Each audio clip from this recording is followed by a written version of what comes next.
The storm had no mercy. Wind screamed through the Sangre de Cristo mountains, bending trees to their roots. Rain came down in sheets, drumming against the forest like 1,000 war drums. Lightning sliced the night open, carving jagged light across the dark ridge. Somewhere in that chaos, nature took a breath and did something it never had before. From the shadows of a splintered pine, a massive gray wolf emerged. His coat was soaked, his ears flat against the roar of the storm.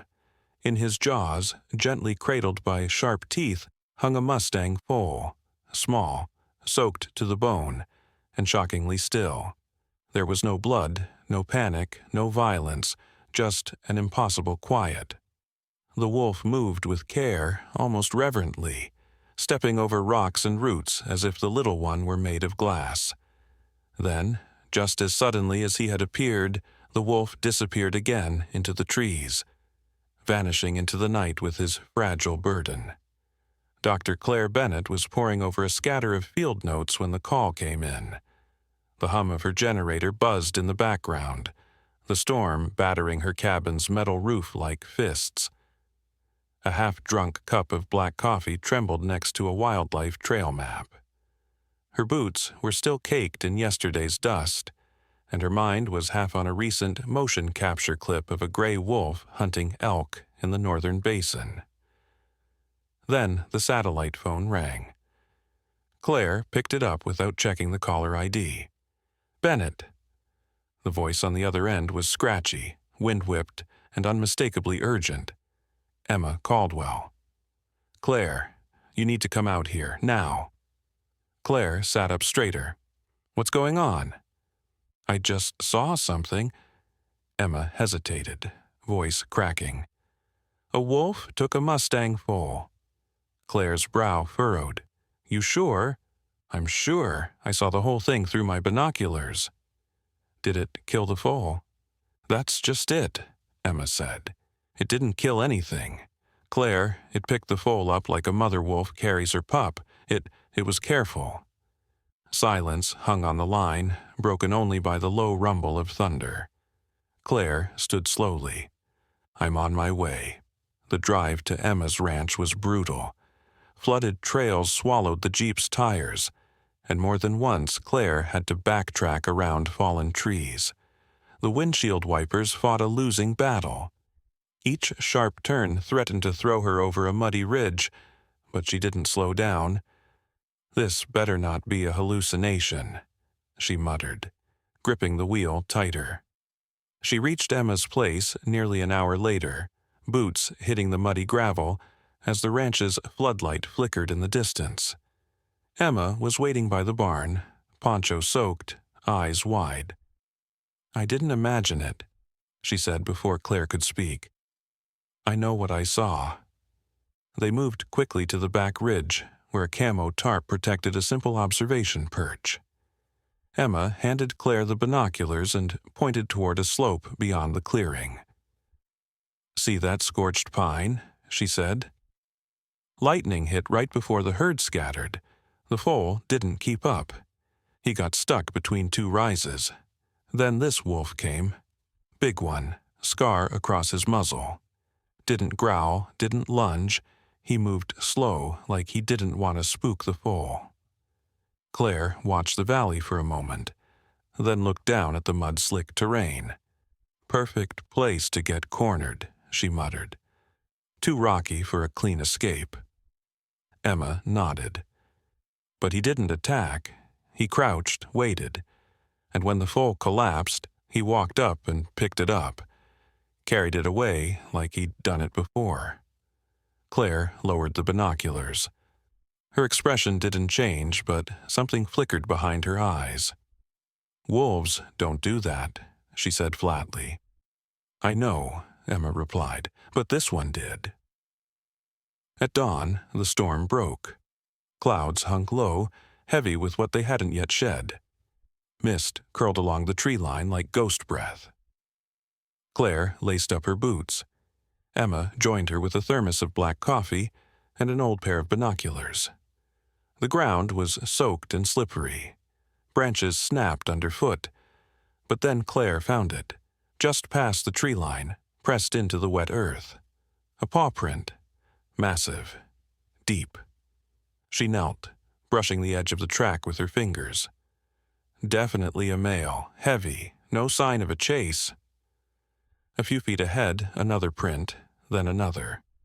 The stride was tight, measured. And next to the wolf prints, barely visible in the muck, were the delicate imprints of tiny hooves. "He's not dragging the foal," Claire murmured.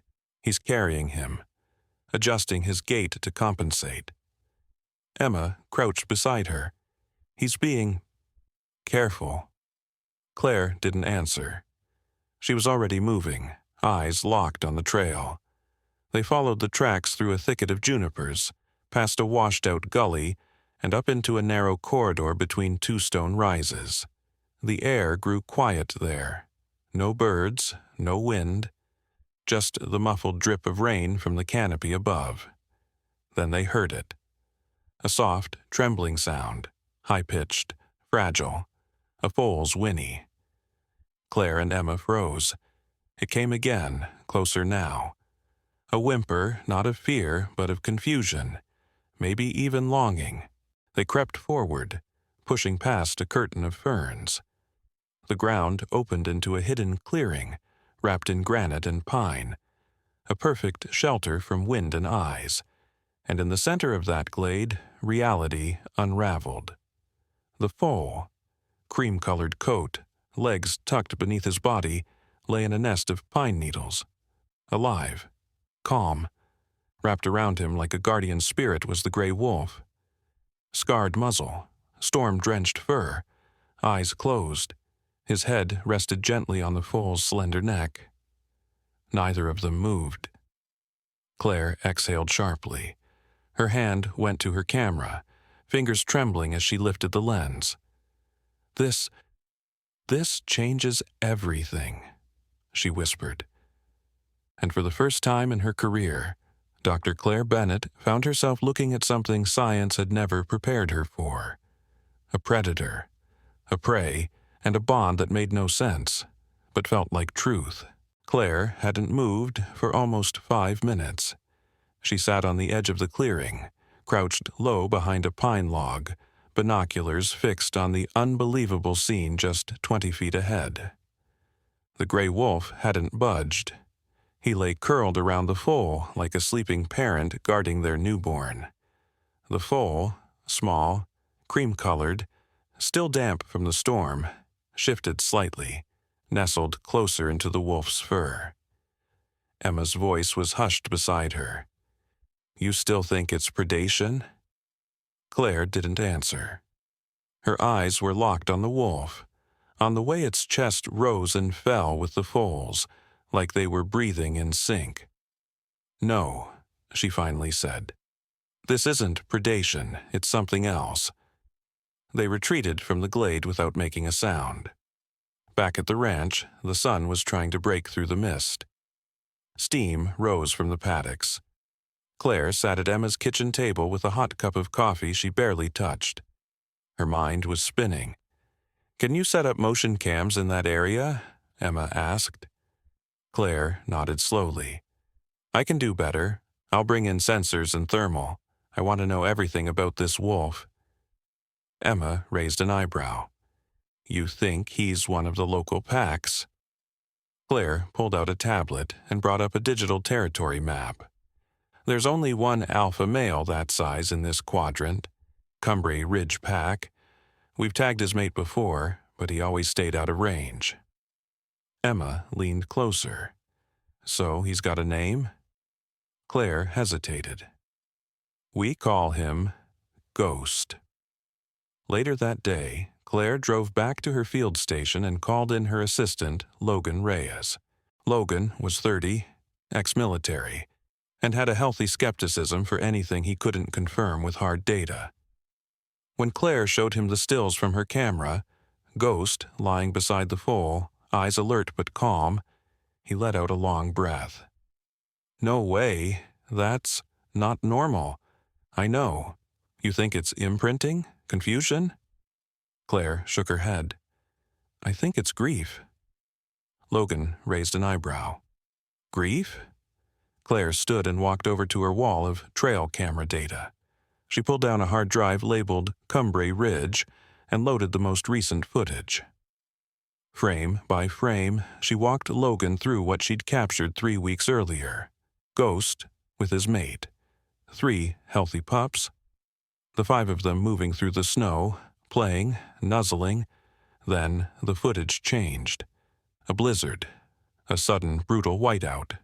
1 pup gone. Then another. Then the mother.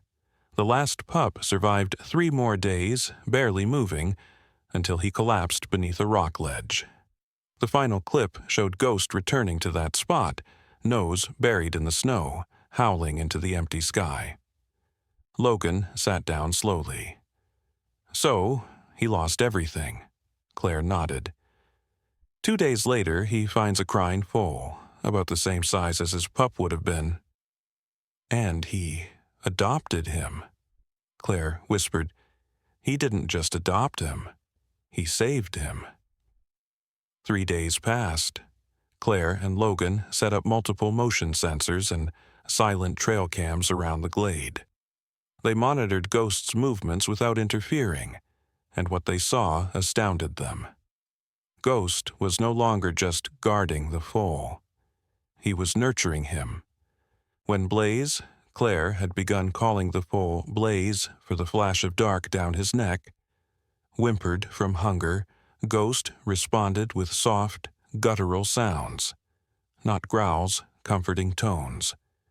When Blaze struggled to stand, Ghost braced him with his body, helping him keep balance. And once, to Claire's astonishment, Ghost disappeared into the trees and returned with a freshly caught rabbit. He laid it near Blaze and nudged it gently forward. Blaze sniffed it, took a step back, confused. Ghost sat there for almost an hour, watching, waiting. He doesn't understand, Claire murmured from the monitor, but he's trying. Emma visited again that evening, carrying an old photo she hadn't shared with anyone in years. It was her daughter, 12 years old, wild curly hair, sitting bareback on a Mustang filly. There was a light in her face that time hadn't erased. She was hit by a drunk driver coming home from riding lessons, Emma said softly. I spent months walking through those hills, hoping to find something, anything, to feel like she was still with me. Claire looked at her. And did you? Emma gestured to the monitor where Ghost and Blaze curled together beneath the pine canopy. Ah, I think I just did. That night, Ghost growled. The trail camera caught his body tense, his fur raised. 2 shadows flickered in the distance. Other wolves, circling. Members of his old pack. They approached the clearing cautiously, sniffing. Ghost stood his ground. When one wolf stepped closer, Ghost lunged. It wasn't a kill strike, but it was enough. The other wolf yelped and fled. The second backed away, watching him for a long time before turning into the trees. Claire watched the footage, stunned. He's not just keeping Blaze alive, she whispered. He's protecting him, even from his own kind. Logan leaned in, staring at the paused frame, Ghost standing over the foal, every muscle ready, every breath a warning. He's not Ghost anymore, he said. He's a father. The problem wasn't Ghost's devotion. It was Blaze's hunger. By the end of the week, Claire began noticing a subtle but terrifying change. On the motion footage, Blaze was slower. He stumbled more often. He'd lie down and stay still for hours. Even through a monitor screen, his ribs were starting to show.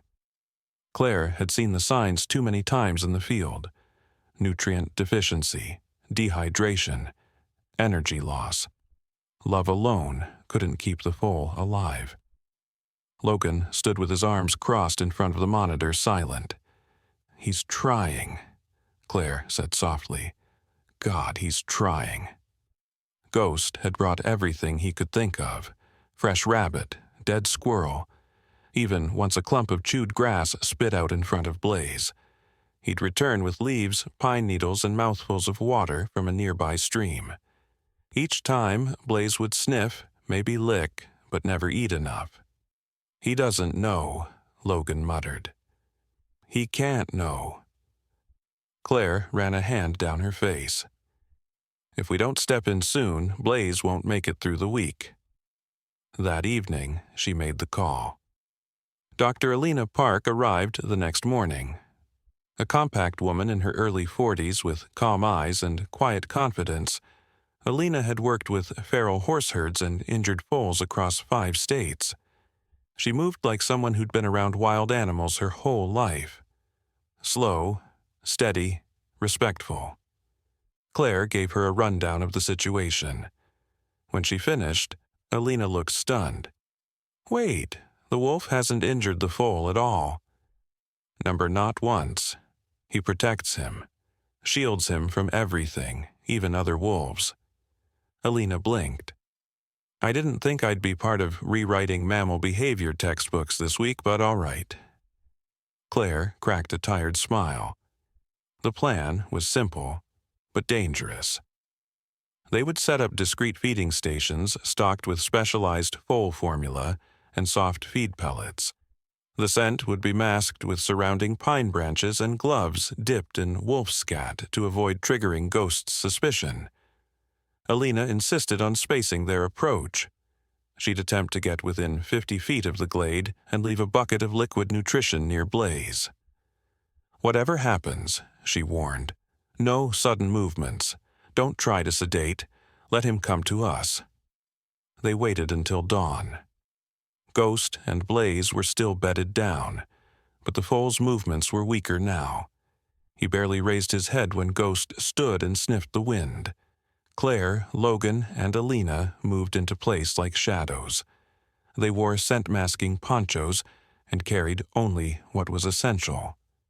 As they stepped closer to the outer edge of the glade, Ghost's head snapped up. He saw them. In an instant, he was on his feet, standing between Blaze and the humans. His lips curled. He growled, not feral, but deeply warning. Alina raised both her hands slowly and crouched.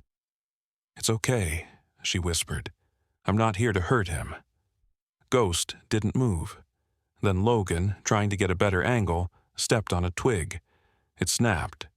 Ghost surged forward. Claire shouted, "Back up!" But Logan had already stumbled, falling hard on the wet earth. Ghost lunged to within 5 feet, close enough for Claire to see the yellow of his eyes, but stopped. Blaze let out a weak bleat, a dry, thin sound, and Ghost froze. He turned, checked the foal, then took a step back. He didn't run, but he didn't attack either. "I think he understood," Claire said breathlessly. They set the first feeding bowl at the edge of the glade. That night, the trail comm caught something remarkable. Ghost sniffed the bowl, turned to Blaze and gently nudged him toward it. Blaze wobbled, approached, and drank. Not a lot, but enough. Over the next 48 hours, they refined the system. Each day, Alina adjusted the formula. Each night, Ghost brought Blaze to the same spot, waiting quietly as the foal fed.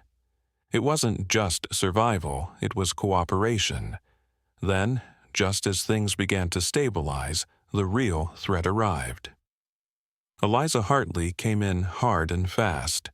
She was head of predator control for the region, state-funded, by the book, and not in the mood for touchy-feely experiments, as she put it. She met Claire and Logan at the field station 2 days after the feeding stations went live. "You've got a wolf who's had direct contact with humans. He's aggressive." "That's a liability," she said, arms folded, boots still muddy from the ridge. Claire held her ground. "He's not aggressive, he's defensive, and only when we get too close to the foal." Eliza gave a humorless laugh. "He's a predator. You want to hug him? Go ahead. I'm here to prevent lawsuits when someone loses a hand." Logan stepped between them. "You don't understand what's happening out there." "I understand enough," she snapped. "If that wolf charges one more time, on record, he'll be classified as a hazard, and that means I put him down." Claire's face paled. That night, Claire sat alone at the edge of the woods, watching Blaze eat while the ghost kept silent vigil nearby. She could hear coyotes yipping in the far distance. The wind had calmed. The stars were bright enough to see by. Ghost looked up at her. Just for a second. And Claire whispered, "I know what it's like, to lose everything, and then find something you weren't looking for." She thought of her brother, the accident, the guilt, the weeks she'd buried herself in data just to numb it. Ghost looked away, lying back down beside Blaze. At dawn, the cameras caught something new. Blaze ran, not far, just across the glade, from one patch of moss to another, but it was the first time he'd moved with strength in days. His legs still trembled, but there was a bounce, a flick of the tail. Ghost watched him the whole time. Then, off in the distance, another shadow moved across the ridge. A Mustang herd. Blaze stopped. Ears pricked. He turned toward the sound instinctively. Claire watched from the monitor. "Oh no," she whispered. "He remembers." The next morning, Blaze stood at the edge of the glade, muscles taut, ears pricked forward. The wind carried the scent of the Mustang herd down from the ridge. Dust, sagebrush, sweat, and something deeper, belonging. Ghost stood behind him, silent but watchful. Blaze took a step toward the ridge, and Ghost growled. It wasn't violent, not a threat, but it was enough to stop Blaze in his tracks. The foal turned his head, confused, uncertain. Ghost moved between Blaze and the slope, blocking his path like a living wall. Claire, watching from the tree line, whispered, "It's starting." Logan adjusted the zoom on the binoculars. "The separation?" Claire nodded. "He's not a pup anymore. He's becoming something else, and Ghost knows it."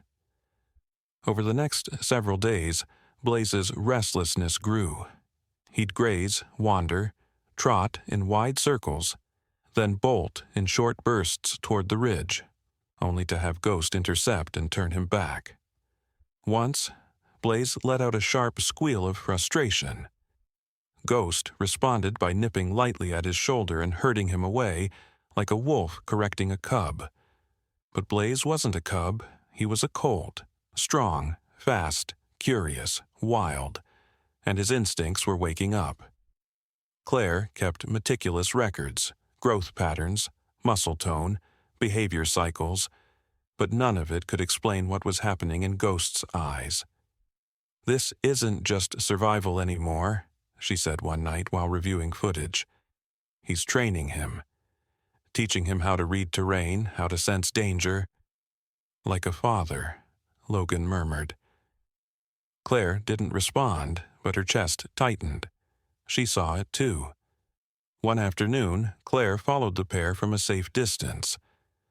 Ghost led Blaze through a stretch of steep rock formations, forcing him to learn balance and traction. Later, he guided him through dense brush where a mountain lion scat lay fresh on the trail. Blaze hesitated. Ghost circled behind him, nudged him gently, then trotted ahead. It wasn't random, it was a curriculum, but even the best teachers can't stop nature. The lion came at dusk. Claire heard the snarl before she saw anything, deep, guttural, and terrifyingly close. She and Logan were hiking the western slope, checking camera traps, when Blaze's panicked whinny split the air. "Go!" Claire shouted, sprinting toward the sound. They crested the hill just in time to see the blur of movement in the glade below. The mountain lion, a huge male, lunged from the underbrush. Blaze reared, stumbling backward. Ghost launched himself at the predator, fangs bared. The fight was brutal, snarling, yelping, fur flying. The lion had size, but Ghost had fury. Claire raised her tranquilizer rifle but never got a clear shot. Within seconds, the lion retreated, bleeding, vanishing into the trees. Ghost collapsed in the grass, panting hard, one front leg gashed, blood staining his side. Blaze stood frozen, shaking. Claire and Logan stayed back. Ghost had saved Blaze again, but at a cost. "He's hurt bad," Logan said. Claire clenched her fists. "We can't interfere, not yet." That night, the cameras recorded something that would haunt them both. Blaze stood over Ghost's injured body, nose pressed to his flank. He nudged him gently. Again and again. Then Blaze disappeared into the trees. He returned minutes later with something in his mouth. Grass, mouthful after mouthful. The foal brought food to Ghost, dropping it by his head. Then he curled up beside him, head tucked against Ghost's shoulder like a pup. "He learned it," Claire whispered, tears rising. "He learned love by being loved." Over the next several days, Blaze didn't try to run toward the herd again. Instead, he stayed close. He watched the trail, sniffed the wind, and, once, he even stood on the rise, whinnying loudly as if warning off something unseen. Ghost healed slowly. The wound on his side remained open and raw. Alina worried about infection, but Claire insisted on watching first. "We can't rush this," she said. "It has to be his choice." One morning, Claire spotted movement through the fog. The herd had returned. 14 Mustangs, mares, foals, a young stallion leading the group, picked their way through the Highland Pass and entered the meadow below the ridge. Blaze saw them. He lifted his head. His ears swiveled. Ghost stood beside him, fully upright now, but still limping. Blaze looked back at him, then forward, and he began to walk. Claire held her breath. Blaze trotted down the slope. The herd paused, suspicious, alert, but they didn't flee. Blaze approached cautiously, head low, ears forward. One of the mares stepped forward and sniffed him. There was a pause, then a nudge, then another. The stallion snorted, circled Blaze, then trotted off, satisfied. Blaze turned to look uphill. Ghost stood where he'd been, watching. Then, for the first time, he lay down and turned his head away. He was letting go. Claire wrote in her notebook that night, "We always think nature is cruel, red in tooth and claw, but sometimes it's sacrifice that makes life possible." Ghost didn't raise Blaze for himself. He raised him for the wild. She closed her eyes, thinking of her brother, of the mountains he never came back from, of the things she could never fix, and of a wolf who did the unthinkable. Because it was the right thing to do. The wind was softer now. The air, scented with pine and spring grass, carried a kind of stillness that only came after the storm, the long, aching silence after the last tear had fallen. Claire stood motionless on the ridge above the basin, her binoculars pressed to her face. Below, the Mustang herd grazed peacefully in the golden morning light. But she wasn't looking for just any Mustang. She was looking for Blaze. It had been 2 weeks since the fight with the mountain lion. Ghost's wounds had nearly cost him his life. Claire had watched from a distance as Blaze stood vigil by the wolf's battered body, nuzzling and guarding him, night after night. Something had changed between them after that. Not just the bond, but the roles. The child had become the protector. And then, just like that, Ghost had disappeared. Blaze had joined the herd days later, standing tall, testing his voice with sharp, uncertain whinnies. The lead mare tolerated him. A younger filly followed him everywhere. He was growing into his own kind. Logan Reyes, leaning beside Claire with his arm in a sling, murmured, You think he's really gone? The wolf? Claire didn't answer right away. Her eyes followed a pale buckskin figure near the tree line. Blaze, head high, nostrils flaring. He looked so much like his mother now, but there was a tension in him, a thread pulled tight. I think, she finally said, Ghost knew this moment would come. Emma stepped up behind them, holding a thermos of coffee that steamed in the chill. Her gray hair was pulled into a low braid, and the lines around her eyes were deeper than usual. Heard something last night, she said. A single howl, far off, but it sounded like him. Claire lowered the binoculars. He's still watching. Emma nodded, like a parent hiding behind the curtain on the first day of school. They all chuckled softly, but the silence that followed was heavy. Just then, Blaze lifted his head sharply, ears twitching. His body tensed, and with a snort he bolted, racing up the hill toward the old den site. His hooves kicked up dirt and pine needles, legs moving with desperate purpose. "What the hell?" Logan muttered. "What's he doing?" Claire didn't wait. She was already moving, boots crunching through underbrush. Something's wrong. They followed the trail Blaze cut into the slope, hearts pounding. As they reached the crest, Claire suddenly stopped, and so did Blaze. There, in the clearing where it had all begun, stood Ghost. Thinner now, the scar across his muzzle deeper than ever, the gray wolf was still a presence of silent strength. But something was different. At his feet, trembling and weak, was a newborn foal, alone, crying. Claire's breath caught in her throat. Blaze didn't hesitate. He stepped forward slowly, lowering his head toward the tiny creature. The foal flinched, but Blaze let out a soft whicker, the same sound Ghost had once used to calm him. Ghost stood motionless, his eyes locked on Blaze. For a long moment, predator and prey stared at each other, one a wild horse on the edge of adulthood, the other a wolf who had defied every law of nature. Then Blaze did something extraordinary. He turned his body, shielding the foal, and let out a high, strong whinny, calling for the herd. Within minutes, the echo of a hoofbeats answered. The Mustang herd appeared on the ridgeline, watching silently. The lead mare stepped forward, nostrils flaring. Then she descended into the clearing and gently nudged the orphan foal. Blaze stepped back.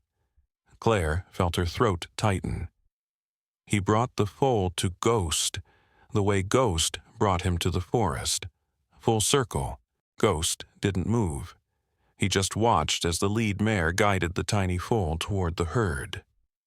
Blaze walked beside them, occasionally glancing back. But then he stopped. He turned and walked back to Ghost. There was no sound, just wind, and the soft crunch of pine needles beneath hooves. Blaze pressed his forehead to Ghost's muzzle. The old wolf let out a deep, raspy exhale and closed his eyes. For a moment, it was like time itself paused. Then, without a sound, Ghost turned and disappeared into the trees. Claire stepped forward, camera shaking in her hands. She didn't take the photo. Some moments weren't meant to be captured, only remembered. Weeks passed. The mountains bloomed with spring. Blaze, now fully integrated into the herd, had become something different. He didn't lead, but he didn't follow either. He existed slightly apart, always alert, always watching. Emma's ranch flourished. Logan finished installing the last of the wildlife sensors. And Claire began to write again. The final scene unfolded quietly. A single trail cam, placed high on the ridge near the den site, flickered to life just before dusk. On it, Blaze, standing beside a young orphaned foal, and Ghost, older now, ribs showing but eyes bright, emerging from the trees. The foal stared, uncertain. Ghost stepped forward, slowly, cautiously, and Blaze nickered once. The foal moved closer. Ghost lowered his head. Gently, he sniffed the foal. Claire sat at her cabin, the footage glowing on her laptop screen. She leaned back, a soft smile curling at the corner of her lips. The letter she was writing to the Wildlife Conservation Journal sat half-finished beside her. She picked up her pen. They were never meant to cross paths, but pain carved a space in both of them, and love filled it. In a world ruled by instinct, one wolf chose compassion, and one horse chose to return.